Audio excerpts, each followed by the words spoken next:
Assalamualaikum dan salam sejahtera kepada semua. Terima kasih kerana bersama saya Imran Kadir Fotografi.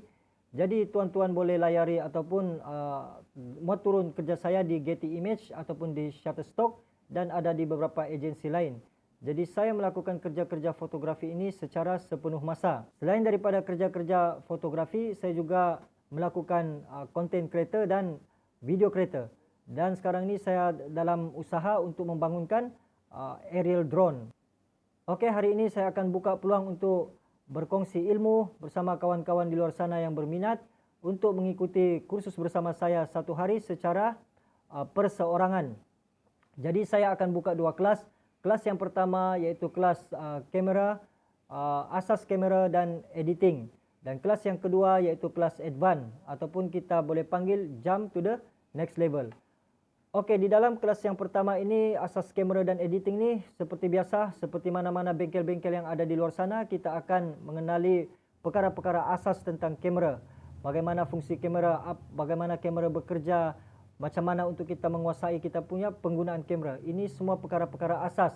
Penggunaan ISO, penggunaan shutter, penggunaan aperture, kepelbagaian lens, segala setting di dalam kamera ini kita akan bersuai kenal.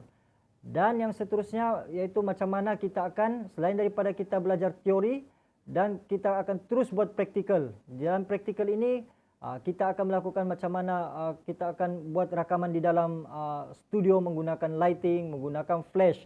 Dan macam mana kita membuat rakaman praktikal di luar, menggunakan pencahayaan di luar dan sebagainya.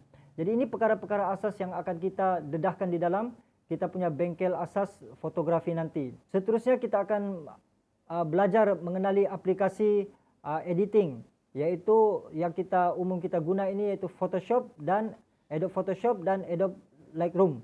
Jadi dua-dua aplikasi ini kita kena kuasai, iaitu macam mana kita mau tahu fungsi-fungsi setiap aplikasi ini, macam mana kita mengenal setiap tools-tools, macam mana kita penggunaan setiap editing. Jadi penguasaan tools-tools ini adalah sangat-sangat penting.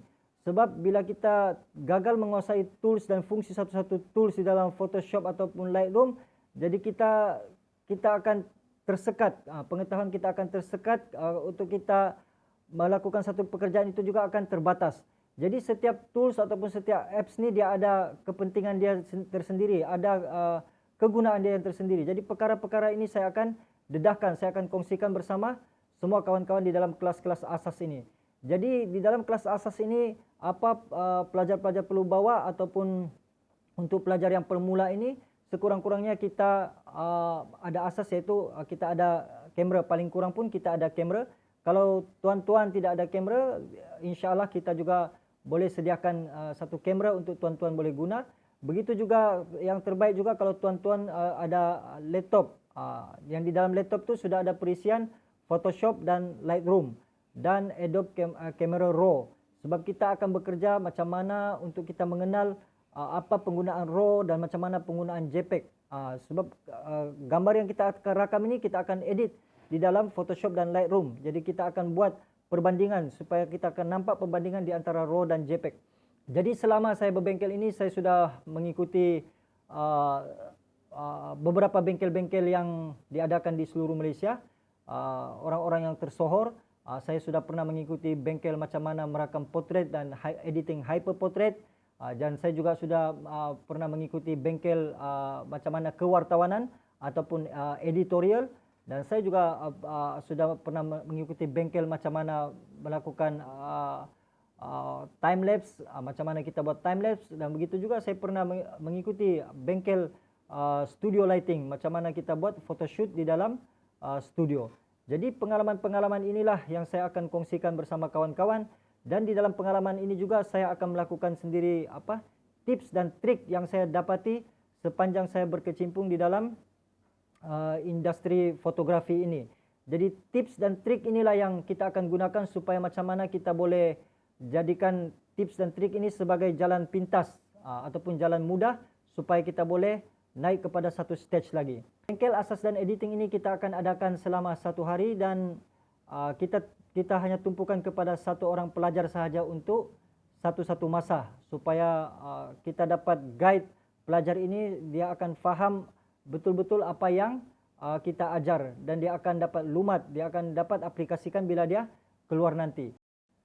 Bengkel yang kedua kita panggil jump to the next stage ataupun advance. Di dalam bengkel kedua ini saya akan dedahkan macam mana style saya bekerja, macam mana style saya menggunakan editing Photoshop, macam mana style saya menggunakan editing di Lightroom. Siapa mereka yang sesuai untuk mengikuti bengkel advance ini, yaitu orang-orang yang serius di dalam bidang fotografi, serius di dalam industri fotografi. Dan di sini saya akan kongsikan bersama tuan-tuan macam mana prinsipal editorial editing di dalam Lightroom, dan macam mana hyper portrait editing di dalam Photoshop, dan macam mana saya menggunakan plugin di dalam Photoshop. Dan yang seterusnya saya akan kongsikan bersama tuan-tuan macam mana kita bekerja dengan satu-satu agensi seperti Shutterstock ataupun Getty Image. Macam mana kita mengenal mode release untuk competition, mode release untuk royalty free image. Dan di sini kita semua akan dedahkan kepada tuan-tuan, bukan secara teori tetapi kita terus praktikal. Dan seterusnya macam mana proses editing. Kita akan bawa balik dan kita akan edit. Macam mana cara ataupun style saya mengedit satu-satu gambar. Di mana saya perlu edit menggunakan Photoshop dan di mana perlu saya edit menggunakan Lightroom. Selain daripada itu, saya akan dedahkan juga kepada tuan-tuan macam mana tips and trick di dalam kita shoot gambar ataupun kita buat editing gambar. Jadi sangat-sangat penting untuk orang yang ikut kelas yang kedua ini ataupun kelas yang advance ini, dia adalah satu orang yang memang sudah ada asas di dalam fotografi, terutama sekali penguasaan pada kamera, penguasaan dengan Photoshop ataupun Lightroom. Di dalam bengkel yang kedua ini, insya-Allah saya akan bagi bonus macam mana kita edit menggunakan time lapse. Kalau kita biasa tengok video time lapse, di sini kita akan dedahkan secara bonus. Saya akan bagi tunjuk kepada tuan-tuan. Dan apa yang tuan-tuan akan dapat di dalam kelas advance ini, maksudnya kita akan keluar daripada kepompong yang biasa. Kita cuba untuk create kita punya identiti sendiri, macam mana kita keluar daripada kelompok yang crowded. Di sini kita akan tunjuk sama tuan-tuan supaya kita boleh tahu di mana hala tuju kita di dalam industri ini. Macam mana supaya kita dapat terus bergerak di dalam industri ini. InsyaAllah sampai di sini saja, dan insyaAllah kita akan jumpa di kelas nanti. Tetapkan tarikh, tetapkan masa, dan kita akan jumpa di kelas nanti. Assalamualaikum dan salam sejahtera.